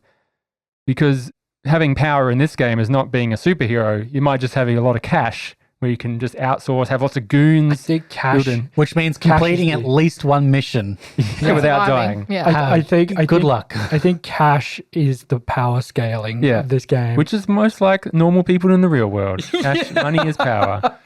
You know? In comes Tony Robbins. Yeah. All right. You too could be rich. We'll round out with some broader questions. 2 more questions to go. This is from Chris on Patreon. After running Mothership as a series of one-shots and then transitioning into a campaign, do you feel like Mothership supports campaign play? I have personally had doubts myself, but I have thus far only run it as a one-shot, and I'm curious how this experience might have changed how you feel about the system and its potential. Could you see yourselves continuing on with this cast of characters indefinitely? Yeah, go back and re-listen to Gradient Descent.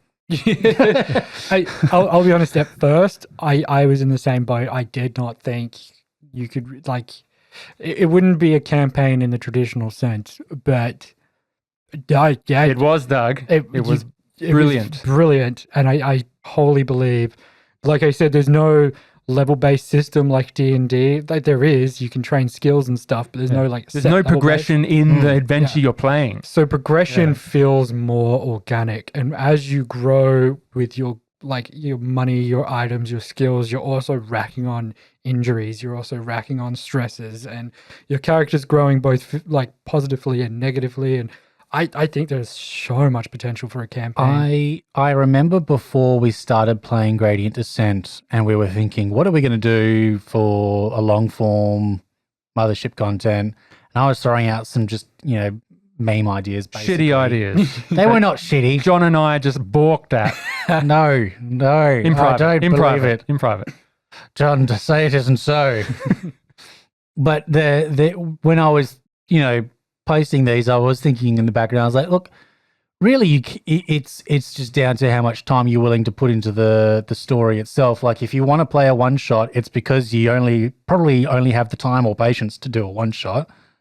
Whereas a campaign, you naturally have to invest more time into it. So any story can go for longer if you really want it to. Yeah.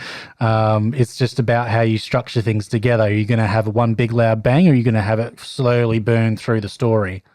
Another idea is you can spin it around a little bit, especially something like Gradient Descent, where you've got the mission area and the bell, which is like a hub world.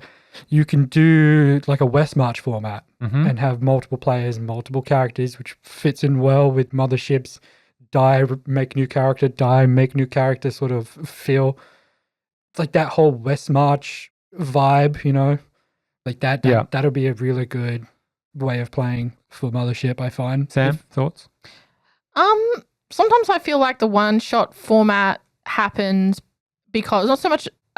It can be based around time and energy, but I think sometimes when you play a lot of like TTRPG and you do campaign-based stuff, the one-shot comes in and there's an opportunity for like, it's low stakes. It's high stakes because it's Mothership, but it's low stakes because you don't have to worry about the ongoing impact of your choices as a character and what's going to happen with the greater story in, all of that comes with a campaign. So sometimes it's just kind of like a breath of fresh air to be like, okay, I'm going to play something that I have never played before. I've wanted to try this. Like, I don't have to worry about quote unquote ruining the game for myself or others because I've been blasé with my decision making in the campaign. The campaign itself is more of a high stakes format. Like I said, it's Mothership, so it's high stakes anyway, but it's higher stakes because it's this ongoing process. We're outside of just the single session. So I think it does work both ways. I think the one-shot format is a really good way to get started. And I think that's what helped me is like, I didn't have to worry about going in and jumping into a campaign straight away and being like, every decision matters because you're like, this all hinges on it being successful and I'm here playing for like however long I'm playing for and I need my character to last the distance and all of that. Instead, it was like that introduction where it was fun and like still that high stakes was there in terms of the one shot and making like not wanting to die and wanting to do the mission and all of that. But like I think it translated well over to the campaign. So if I was going to suggest to anybody to do it, to start with the one shots. Yeah, I think most people who come into Mothership for the first time will be because they've had an off day, someone's away from their normal game, they throw in the one shot of this system. And it is going to be a bit of a stretch to turn it into a campaign, to get someone to want to play it for a campaign, because you will have to change your format slightly. I think the attitude is different a lot if you're knowing. I mean, looking at the way you built the story that we had, you had both a Pound of Flesh, Gradient Descent, like the different modules all being a part of the same story. Yeah. And they blended in well together that you could probably just go back and finish Pound of Flesh 100%. on Prospera's Dream if you really wanted to. That would be a viable option. And then you could still, if you had enough sway to get a new, get someone to let you back into the deep, if you really wanted to do that, you could explore the other levels. Like there are ways that you can go and find other ways to expand on the story. And I'm sure there are other modules. I mean, you could turn Ipsilon into we need more resources. What can we do? Well, there's this mission where they just need us to transport some gear from this station to that mining base that's over there. And turns out there's a yellow goop monster. Yeah, a lot of people have used Ipsilon as their first one and then turning that into a campaign, which we've done sort of as well. We did this with taking a previous adventure, taking those characters into a more campaignable setting. Yeah, and like what Sam was saying is the stakes are so much higher with campaigning in a game like Mothership where the stakes are already so high. Something as simple as go into this building and kill this robot computer turns into what can be years. Well, that wasn't even your mission. Yeah. Yeah, nothing to do with it. Because it's such you're not going to go in like an average D&D party where you can go in, wipe out the boss and leave. You're going to go in, you're going to be slow, you're going to be methodical, it's going to take time. You're going to do it over several long periods of time. It's going to take a while. It's not all going to get done. Like Gauntlgrim which I think it happened in 2 months, not even a month and a half. I think in-game. all up from where we started, it was 4 to 4.5 months was the total span of the 2.5 year campaign we played. Yeah. All that time was only 4 months max in game time. Versus I something believe. like Mothership, which will not only take physically you and your party Years, you would play them over years. and then the characters themselves probably the same length of I time. mean, a good 60% was spent in the cavern. Yeah. Yeah, that's true. The Dark Lake. I think Fighting. I think going back to Mothership, especially with this campaign, what I wanted to do, because I was having doubts it could be ran as a campaign, especially our bread and butter was one-shots, very particular formats and time constraints. I said, how do I structure it? How do we get that conflict? Because you can't fight monsters every episode. So how do you get this conflict and the interest and the stakes? You need to get people to care about the characters. If you need to make the players care about the characters, otherwise the horror is meaningless. And you needed a ripcord that would work in the event that we went so long that John was leaving. Yeah, that too. But any game you play, there's always something hanging over where it's imminent that things are going to happen, where holidays, people got real lives to do. So it's really good to have that sort of, we'll get as much done as we can in this time. I enjoy having that time limit because we tell better stories with it, I think.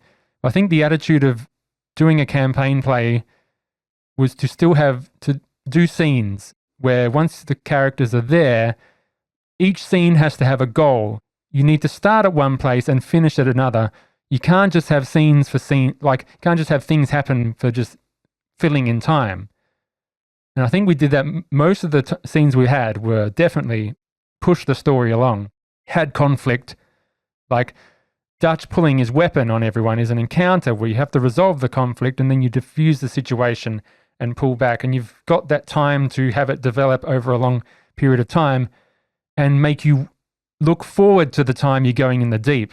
Like just before you're on that shuttle, you've just had all this time traveling. You've talked to Arcady. You've had episodes and episodes. On the third time we play, we're going into the deep. It's just, I love that feeling, saying this whole 4 hours we're playing is we're going to do this dungeon. And it's just, that's great. Like that's when the stakes rise up. That's when you don't want to lose these characters and it makes so much of a difference. So I think that I think if you go into it with that attitude, you got to make the characters have a reason to not want to die straight away. I think it works. With Gradient especially, like the act of going into the dungeon alone, you can feel the impact of what you're doing. Yeah. You can physically go, this isn't a small thing. This isn't just going to be a quick jump in, look at something and jump out. This is going to be that's what I life wanted or death. That's what I wanted to say. I wanted to do something different with preparing for this campaign. Instead of preparing all this stuff and having to write things for D&D, I wanted to just run off this book and not have to plan stuff. So, because there's a storytelling method where I like to use is if something doesn't happen in that scene, move it along, but then next time flash back and elaborate on it. You don't have to think in the moment. We can go have all these little time. We can play with the time. You can play with the format. You guys going to Megara Grimm and asking about this other team. I didn't plan another team.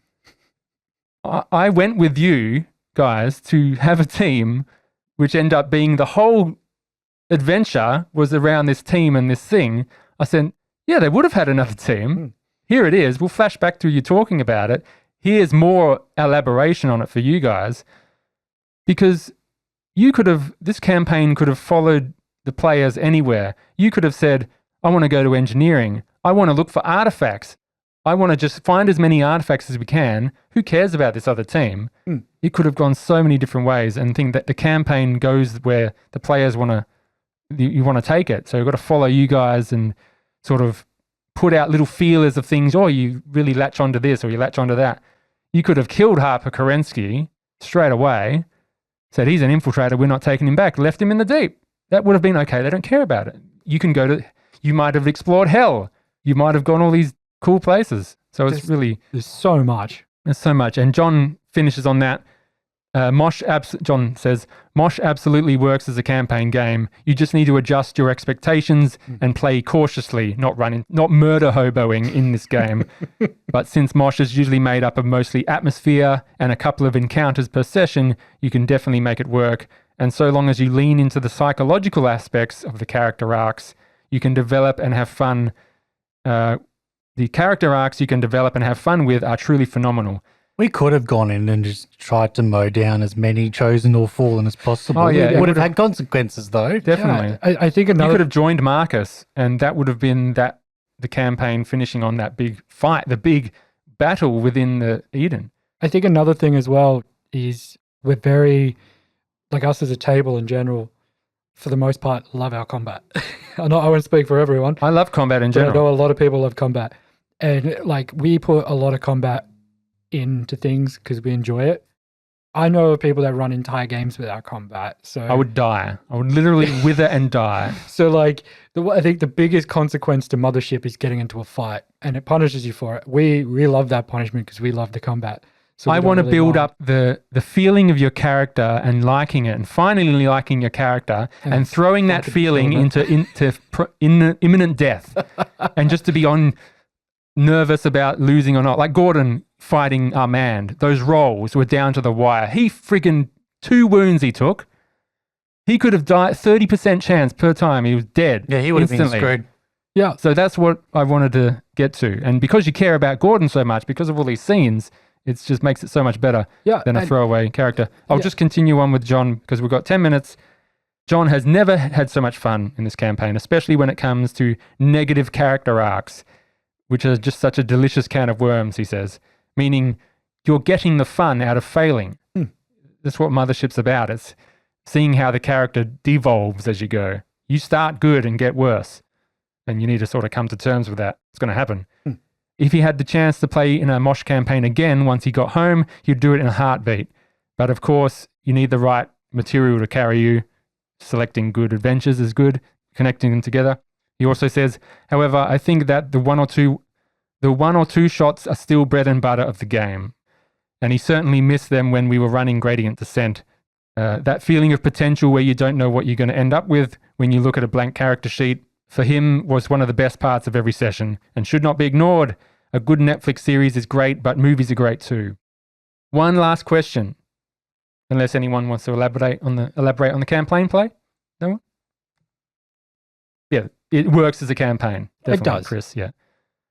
To answer your question, Yes. Finally, to me, and I'll open this up to you as the last question. This is from Legato. For Andrew, what are some lessons learned about running a Mothership as a campaign linked scenario versus one-shots, things you have done differently now you've reached the end? Prep, house rules, etc. Preparation, I think, was great, having the freedom and not having to sit and write things out. Rolling everything mostly random that I wanted to, and actually deciding that it doesn't have to go by the rules. It has to go by my enjoyment of seeing you react to random things and me surprising myself sometimes. Sometimes I chose which artifacts would fit. Sometimes I rolled randomly myself. Other times you guys, all the times you guys rolled randomly. But that was good to know. I got lots of enjoyment out of that, plenty of surprises. Resolve, I think I mentioned this before. I would have resolve just your high score, every session we played, every episode perhaps, you get to use it once. So that promotes you guys getting, use it. Oh, the episode's nearly finished, use your resolve. So that would have been better. And I think other than that, house rules, we didn't have much house rules or things we changed. Do you recall any? No, not really. Off the top of my head. I think there might have been one, but I don't remember what it was. I think we had house rules right at the start when it was playtest stuff. I think that there were a couple that we ended up when the rules actually came in. Yeah. But apart from that, I don't think we had any house I rules. like playing it as vanilla as possible, so I Yeah. think we did that with most of the things. I think we interpreted the panic effects rather well with our conditions. We did house rule a few things with the cowardice. It goes, okay, once you're in an encounter, you've sort of gotten over your fear. One roll for that, Doug, and then you don't have to roll it every time you want to shoot something. Yeah. So that was one thing we did. Final thoughts. I think from what I'm sort of getting is there's a lot of you guys are not scared, but like apprehensive. about wardening a game, I would say don't be intimidated by it at all. Like Mothership is actually, as someone who's GM'd a few different systems, Mothership has actually been the easiest one that I've ever, next to like Avatar Legends, which has like 3 rules in it. Yeah. Mothership has been one of the easiest systems I've ever wardened. I don't know about yourself, Andrew, but it's Well, I've only DM'd 2 systems, so I wouldn't know. Oh, I thought you did Pathfinder as well. I didn't DM Pathfinder, I only played. Okay. Yeah. Yeah, I wouldn't be intimidated by it. It's actually a pretty forgiving system. There's a lot of randomness and tables there that does quite a bit of heavy lifting as far as setting things up. Just embrace it. Embrace the chaos. Like let your players fuck up. That's kind of half the fun. Is Like open an APC that's got a grenade man. Let them do that. Yeah, have some fun with it. Don't be scared of having a negative game with a negative bad ending, because that's Mothership. One thing we did was when something's obviously narratively supposed to be, oh, you've just pulled a pin on a grenade, you die. No, I want to roll that wound. I want to see what wound you get and then just go from that, even though it doesn't make sense narratively. Like, oh, you blow yourself up a grenade. But what if it was a dud? Yeah. What if someone jumped ahead? So when Fish went down, he didn't instantly die. You said, I'm dead. It was a critical grenade, but we rolled it, each wound, and it turns out he was just in a coma. That's what I like to focus on. And as a joke, my backup character, I did roll his later off table. Technically, he survived too. And I went, he just fucking blew himself up with 2 grenades. No, he didn't. Well, Yeah.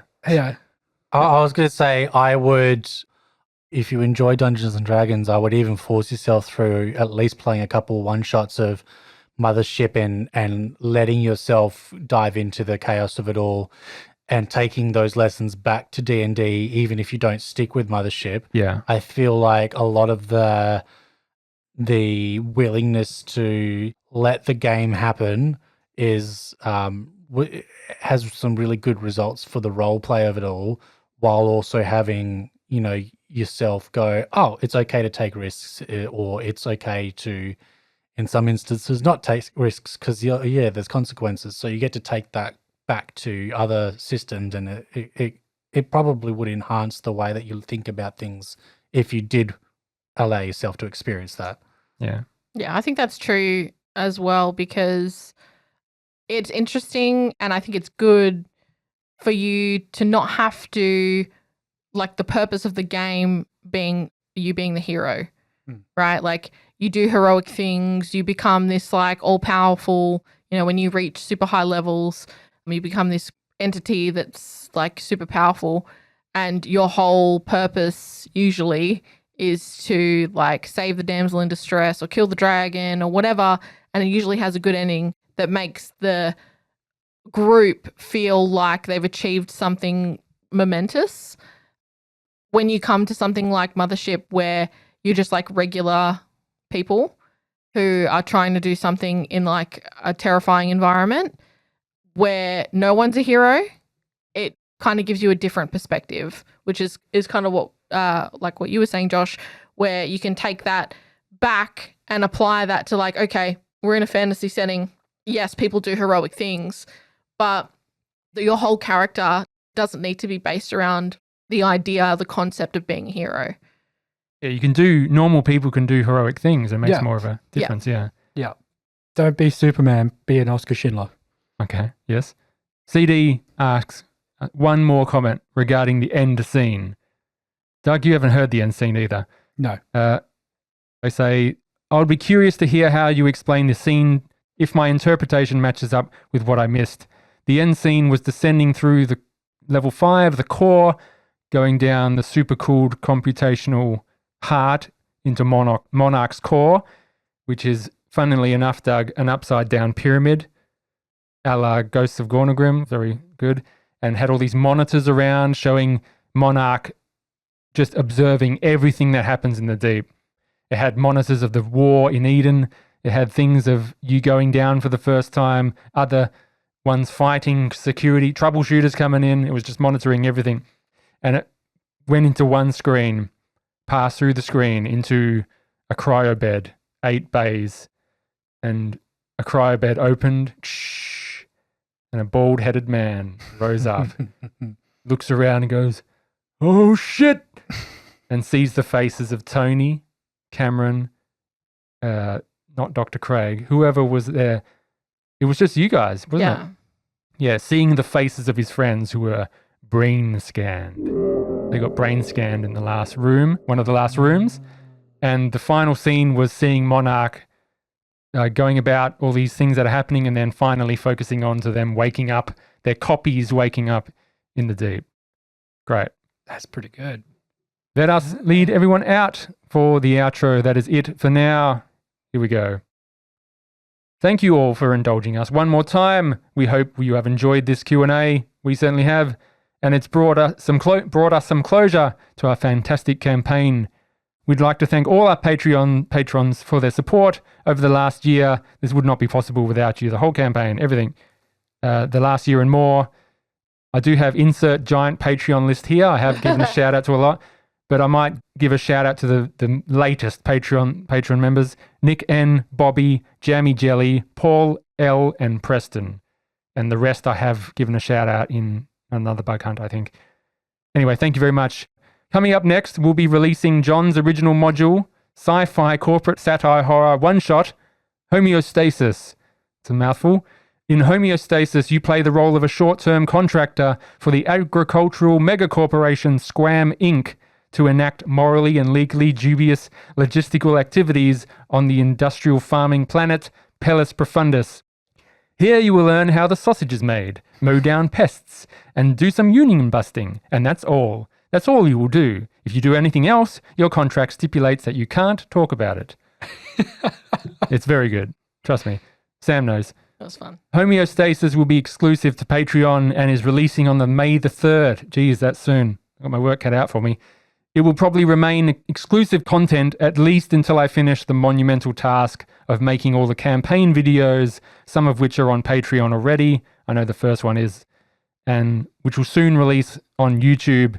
We have been Nobody Wake the Bugbear. Please join our community Discord and chat with us. We've got about 55 members over there at the moment. Wow. So far, yeah. You can also follow us on our socials at NWTBPODCAST and at NWTBugbear on X/Twitter. Make sure you check out the one-shot videos on YouTube at NWTBPODCAST as well. If you like the show, you can do us a big favor and review and rate it as much as you can. It will help spread the show to more people. I have been Andrew the Warden. Josh has been sleepy. Doug has been happy to be here. Sam has been an anagram of player. And John has been away for 3 of his 24 months. Thank you for listening. Until next time. Peace. Yeah, anyone want to say anything? Thanks for listening. Till next time, here's another example of awkward silence where Andrew is expecting us to know what to say. Sam? Bye. Toodles. It's on brand. It's on brand. See ya. Entirely on brand. It's on brand.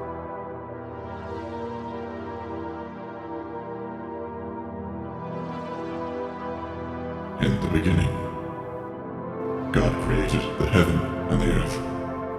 And the earth was without form and void, and darkness was upon the face of the deep. And the Spirit of God moved upon the face of the waters.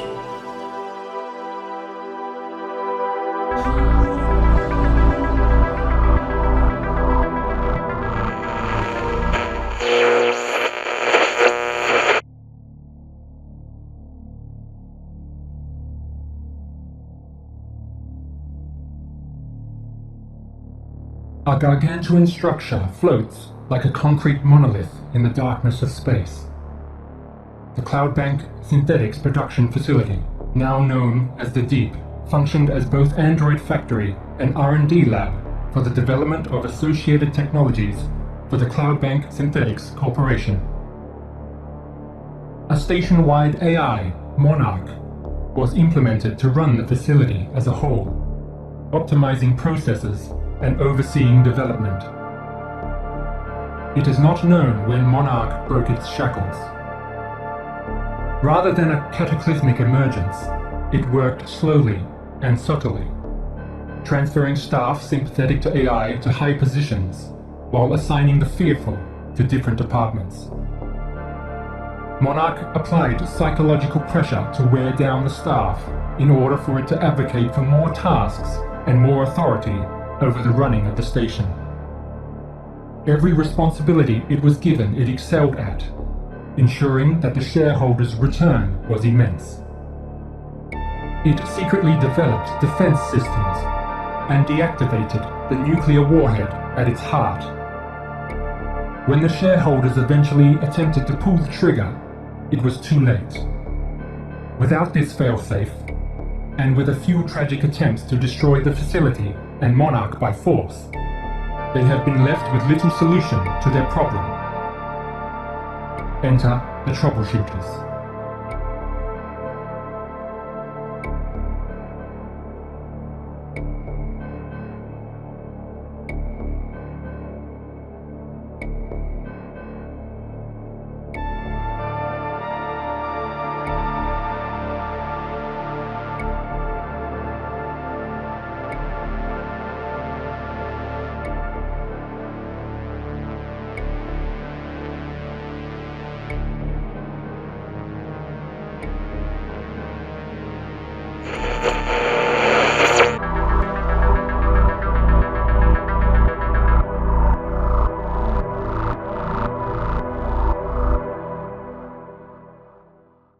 Recording, it's counting up. Everyone do a sound check again. 1, 1, 1, 1, 1. 3. It's all moving. Yeah, we could all hear each other anyway. All right, finish your chips. Give yourself a minute to swish your mouth, and I'll begin. I really enjoy the latest Batman spoofs where they've still got the guy who did the original Batman spoof, like college humor videos. Pete Holmes. And they've got the latest, like someone doing the spoof of the latest Batman, the Robert Pattinson one. And they're sitting at the table from, my cow goes up. This one, he's like, oh, like he's all out of it. And he's like, are you okay, man? And he's like, what do you got there? He stabs himself.